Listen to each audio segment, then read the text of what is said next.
seja bem-vindo, bem-vinda a este vídeo. Hoje vamos conhecer a história do Rodrigo Miller, aprovado em primeiro lugar no concurso Cefasa Espírito Santo. Rodrigo, seja muito bem-vindo ao Estratégia. Parabéns pela sua aprovação. Muito obrigado, Ana Luísa. É um prazer estar aqui falando com todos vocês. Para a gente começar o bate-papo, vou pedir para você se apresentar para o pessoal que está assistindo. Meu nome é Rodrigo Miller, eu tenho 38 anos, sou casado, tenho uma filha, minha princesinha. Sou formado em engenharia de produção pela Federal de Santa Catarina e fui aprovado agora recentemente no concurso da auditor fiscal da Cefaz Espírito Santo. E esse é o primeiro concurso que você presta e é aprovado? Eu sou aprovado sim, não é o primeiro concurso que eu prestei, né, já prestei alguns aí ao longo da trajetória.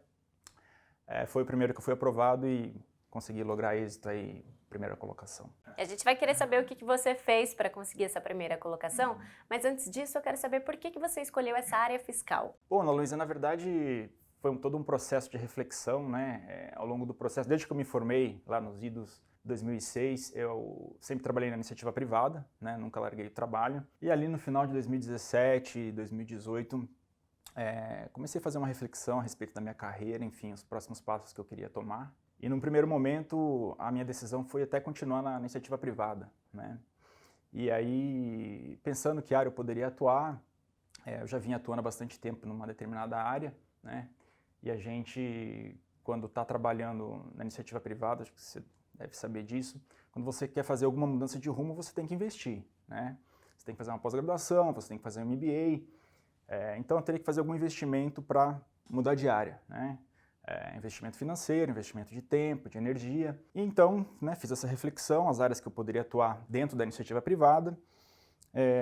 Acabei pensando também a questão de empreender, né? Acho que todos nós, em algum momento da vida, pensamos algo que a gente possa fazer, abrir um negócio, enfim. Mas por uma questão de vocação, né, não era uma opção para mim. Pelo menos não foi até hoje. O futuro a gente nunca sabe. E aí tem a terceira opção, que é a carreira no serviço público. Comecei a pesquisar sobre as opções que eu teria, considerando, né, minha formação de engenheiro, quais opções eu teria. E aí cheguei na área fiscal, né, que é uma área com a qual me identifiquei pelas atividades, né, que exercem, pesquisei bastante antes de tomar essa decisão. Enfim, a questão de remuneração, uma carreira típica de Estado, tem uma série de questões aí. E aí decidi me preparar para fazer o concurso público para auditor fiscal. Então, o processo seletivo via concurso público, a opção era essa. E a gente sabe que concurso para a área fiscal, o nível é bem alto, a quantidade de matérias é muito grande. Como que você teve que se organizar na sua vida pessoal mesmo, com relação à sua família, a conciliar com o seu trabalho? Sim. No começo, eu cometi um erro assim, de diagnóstico, né? Eu não imaginava que a preparação para um concurso para auditor fiscal fosse tão trabalhoso, né? Eu comecei a buscar alguns materiais ali de forma bem amadora, por incrível que pareça, né? Hoje em dia a gente tem uma série aí de instrumentos disponíveis, mas eu naquele momento que eu tomei essa decisão, eu não tinha muito tempo e também não tinha muita paciência para pesquisar fóruns, participar de grupos. Então eu comecei ali comprando alguns materiais, né, e na verdade fui começar a estudar mesmo quando autorizou o concurso na época da Cefaz Rio Grande do Sul, Santa Catarina, não me recordo muito bem. Naquele diagnóstico que eu fiz no momento, a partir do momento da autorização, eu poderia começar a estudar, que seria suficiente até a aprovação, né, até a data da prova seria suficiente para eu ser aprovado. Evidentemente foi um erro diagnóstico grande, né, em média você tem aí 8 meses, se você pegar uma média entre autorização do concurso, publicação do edital e prova, se você pegar e fizer uma média desse concurso, é em torno de 8 meses. E eu achei que seriam suficientes, né, a partir do momento de autorizado, estudando 3, 4 horas por dia, né, e aí não foi, né, eu fiz o primeiro concurso da área Cefaz Santa Catarina, e aí eu tomei um resultado, né, bem difícil ali, mas que serviu para eu me reencontrar e acertar os rumos. E como que você conheceu a Estratégia? A estratégia eu acho que não tem como você não conhecer, né? Hoje qualquer pessoa que pense em concurso público, começa a fazer a pesquisa, você encontra a estratégia e já percebe ali, mesmo não sendo do ramo, que é que é uma grande empresa, né? Talvez hoje, com certeza, a principal empresa do ramo. Então não tem como não conhecer. Você começou a estudar para a área fiscal, prestou esse de Santa Catarina, não foi aprovado, Isso. e depois resolveu prestar para outros estados também? Como que foi para você chegar até o Espírito Santo? Quando eu fiz o concurso de Santa Catarina, eu já tinha feito a inscrição da Cefaz Rio Grande do Sul também. Eu acho que o período da inscrição foi exatamente próximo à prova de Santa Catarina, eu já tinha me inscrito. E aí, depois do resultado de Santa Catarina, eu vi que eu estava há anos-luz, né, de estar competitivo, né, novamente. Eu tinha feito um erro diagnóstico importante. Mas eu já tinha feito a inscrição da Cefaz Rio Grande do Sul e fui fazer essa prova, né, lá em Porto Alegre. Mas aí já tendo plena consciência de que eu estava bem distante de ser aprovado, mas eu já achava que era importante, que fazia parte do processo, que acrescentaria eu ir lá fazer a prova, né. Não estudei nenhuma matéria específica, isso também fez parte do meu plano ali, não adiantava eu desviar, estudar coisas específicas do Rio Grande do Sul. Mantive ali meu ciclo que eu estava fazendo e fiz a prova, tive um resultado até que nas matérias básicas ajudou eu a ganhar um pouquinho de confiança e ter certeza que eu estava no caminho certo. E entre esse momento que você começou a estudar para o primeiro concurso até a prova da Cefaz Espírito Santo, foi quanto tempo? Eu comecei a estudar em abril, maio de 2018, e agora a prova foi em agosto, né, de 2021, então 3 anos e meio, mais ou menos. Quando saiu o edital, você teve que começar alguma matéria do zero? Não, eu não comecei nenhuma matéria do zero. O edital da Cefaz Espírito Santo ele veio bem típico da área fiscal. Obviamente que tinha alguns tópicos ali nas disciplinas que eu ainda não tinha visto, mas não teve nenhuma disciplina completamente nova. E o que você mudou nessa etapa de pós-edital? Intensifiquei, né, a questão da carga horária ali, a minha meta sempre foi em torno de 30 horas por semana, aproximadamente, que era o que eu entendia que era sustentável, né, trabalhando com família. Mais do que isso, até poderia fazer, mas é difícil, né, num pré-edital. E aí, no pós-edital, tentei colocar ali uma meta de 40 horas, bem difícil de fazer, mas basicamente foi isso, intensificar, já estava com uma base boa, né, então você entra ali num ciclo de revisões e questões e vai ganhando confiança, enfim. E como que você se organizava? Quantas matérias você estudava por dia? Bom, no pré-edital eu estudava ali em torno de 3, 4 matérias, né? Durante a semana eu fazia 3, 4 horas de estudo, fim de semana, sábado e domingo em torno de 10 horas, sábado 5 e 5, né? Em média às vezes, né? Um pouquinho mais, mas era isso, era ciclos ali de 1 hora e meia por matéria. Então, dependendo de quanto tempo eu tinha, um pouquinho mais, um pouquinho menos de disciplinas. E você usava os PDFs?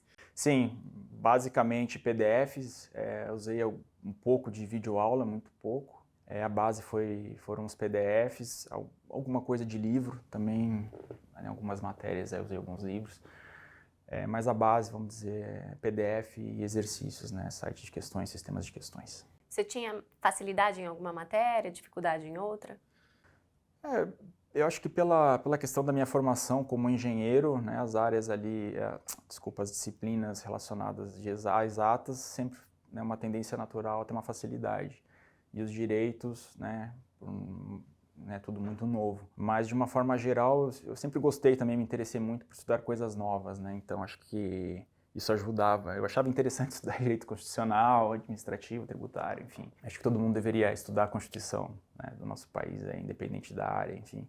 Tem matérias, contabilidade, eu acho que mesmo eu sendo da área exata, eu acredito que tenha sido a matéria assim, mais complexa, né, para começar do zero. Eu, como engenheiro de produção, já tinha visto um pouco na faculdade, mas até você conseguir estruturar direitinho aquilo ali na sua cabeça, eu acredito que tenha sido a matéria, assim, de uma forma geral, mais complexa. E para revisar, o que você fazia para memorizar a grande quantidade de conteúdo? Bom, basicamente, nos PDFs eu usava um sistema, né, de grifar, né, fazendo comentários, e aí depois nas questões, né, fazendo questões comentadas. Eu tinha um esquema no Excel para marcar questões favoritas, né? Acho que todo engenheiro... Adoro uma planilha. Engenheiro sem Excel não é engenheiro, né? Uma planilha ali. Então tenho uma planilha que eu fazia um esquema de questões favoritas ali, eu meio que categorizava as questões, então de tempos em tempos eu voltava nelas, né? Dividido por bancas. Sempre estudei utilizando as principais bancas, né? FCC, Sebrasp, FGV. Então eu tinha um esquema ali, e aí quando na reta final já sabia quais questões que eu tinha que revisar, boas questões, né? Acho que às vezes não adianta você ficar fazendo questões muito fáceis, muito difíceis. A gente com o tempo vai sabendo identificar aquilo que são boas questões, que tem bons comentários, então voltava muito nelas. E a repetição, né? Concurso, uma grande quantidade de matérias é basicamente repetição. Entender as matérias lá no começo, acho que é fundamental, você tem que entender, não tem como, né? Cada uma das disciplinas. Depois que você entendeu, você parte para a repetição, decoreba, que também tem, né? Todas as disciplinas têm suas decorebas, mas deixava isso realmente para o fim ali, para a reta final. E o que te mantinha motivado, principalmente no pré-edital? Eu acho que a questão do objetivo, sabe, Ana Luísa? Eu acho que a gente, quando você toma uma decisão, tem que ser uma decisão muito bem pensada, porque os obstáculos aparecem para todo mundo, né? Todo mundo tem os seus desafios ali. Eu trabalhava com família, mas quando você tem um objetivo, foi uma decisão bem pensada, você não fica depois no dia a dia pensando se você está motivado, se você está cansado, né? Isso acontece com todo mundo. Agora, se foi uma decisão bem pensada, né, não é uma decisão frágil, você só sabe que você tem que chegar na reta final. Minha motivação era isso, eu tenho um ponto para chegar, tenho um plano, eu sei onde eu estou, eu sei onde eu quero chegar e tem que executar, né? Não tem que pensar se está motivado, se está cansado, você vai e faz. Mas em nenhum momento, então, pensou em desistir? Por esses motivos, por me sentir cansado ou desmotivado, de forma alguma, né? Isso eu tinha plena convicção, jamais existiria por causa disso. A gente viveu aí, né, uma pandemia, está vivendo ainda aí uma pandemia que trouxe muitas coisas, né, muitas reflexões. A gente nunca sabe o que pode acontecer com a gente ou com algum familiar. Então, eu sempre, né, eu pensava muito nisso, mesmo antes da pandemia, assim, questões ligadas à saúde, a gente nunca sabe o que pode acontecer. Então, de repente, alguém familiar, ou esposa, né, alguém precisar de mim ali, talvez por isso eu poderia suspender ou interromper o projeto. Agora não porque estou cansado, porque estou desmotivado, porque eu não sei se vai ter a prova, por causa disso, de forma alguma. E você foi confiante para o dia da prova? Para essa prova eu fui, né, conforme eu falei, quando eu comecei a estudar lá, eu estava realmente desconectado da realidade. Quando fui fazer Santa Catarina, eu achava que eu tinha condições de passar, né? Estava realmente completamente fora. Mas quando eu fui fazer a prova do Espírito Santo, eu sabia o caminho que eu tinha percorrido e eu sabia que eu estaria competitivo, né? Então eu sabia que eu iria lá para brigar. E aí na prova, qual que foi a sua estratégia? A gente quer saber o primeiro lugar, o que ele fez? Na verdade, a preparação para o dia da prova começa bem antes, né? Quem está aí na jornada sabe do que eu estou falando. Desde começa a escolher a prova, qual prova que você vai escolher. Às vezes você tem vários editais, você tem que saber escolher direitinho qual que você vai fazer. Mas aí você escolhe aquela prova, aí vai desde escolha de hotel, o dia que você vai chegar na cidade. Procurei chegar um dia antes, 2 dias antes, desculpa, né? Um dia antes, daí eu já estava lá na cidade, fui ver o local da prova, né? Eu já fui mentalizando todo aquele processo do dia. Já fui com ele bem concentrado, né? Então sabendo exatamente o que eu ia fazer. Eu ia levantar de manhã, eu ia tomar banho, tomar um café da manhã, eu fui caminhando fazer a prova, já sabia o caminho que ia fazer, que ia chegar na frente do prédio, ia ficar esperando tranquilo, que na hora que sentasse na carteira você sabe que dá o frio na barriga, mas se você já sabe que isso vai acontecer, já é um processo muito bem controlado. Eu sabia que a hora que eu olhasse a prova na mão do fiscal, a adrenalina sobe, o coração acelera, mas você sabe, bom, agora eu vou ficar um pouquinho nervoso. Mas aquele processo vai acontecendo, então você se controla e a hora que eu abrir a prova, começa a resolver as questões ali, você não pensa em mais nada. Você é extremamente organizado e planeja tudo direitinho. Se alguma coisa sai do rumo, assim, o que você faz? Eu acho que a gente tem aquilo que eu comentei antes, né? Você tem que ter muita clareza onde você quer chegar. Se você tem essa clareza e você monta um plano, né? De repente você tem que ajustar esse plano, ok. Se alguma coisa der errada, ok, mas você sabe onde você quer chegar, você ajusta os rumos e você continua. Então eu acho que a mensagem é essa, você não pode se abater, você simplesmente continua o que você tem que fazer. E na prova, você começou pela ordem que veio mesmo ou foi pelas que tinha mais facilidade? Não, eu comecei pela ordem, eu acho que isso para mim, né, claro que eu pensei nisso antes, mas eu acho que no momento ali não faria diferença. Na parte da discursiva à tarde, né, a gente teve uma prova objetiva e uma discursiva. No período da tarde foi, no primeiro momento, a objetiva e depois a discursiva juntas ali, né. Eu sabia, quando eu recebi a prova, já fui dar uma espiadinha qual era o assunto da discursiva, né, para saber o que vinha ali. Mas aí voltei, comecei pela objetiva e fui seguindo a ordem. E para a discursiva, como que você se preparou? Eu fiz um curso específico, né, de preparação para discursivas. Eu acho que em discursivas o fundamental é você conhecer o conteúdo, né, não tem como escapar disso. Mas eu acho que é importante você treinar, né, a gente que não é da área de comunicação, você certamente não tem essa dificuldade, mas eu como engenheiro tenho, né.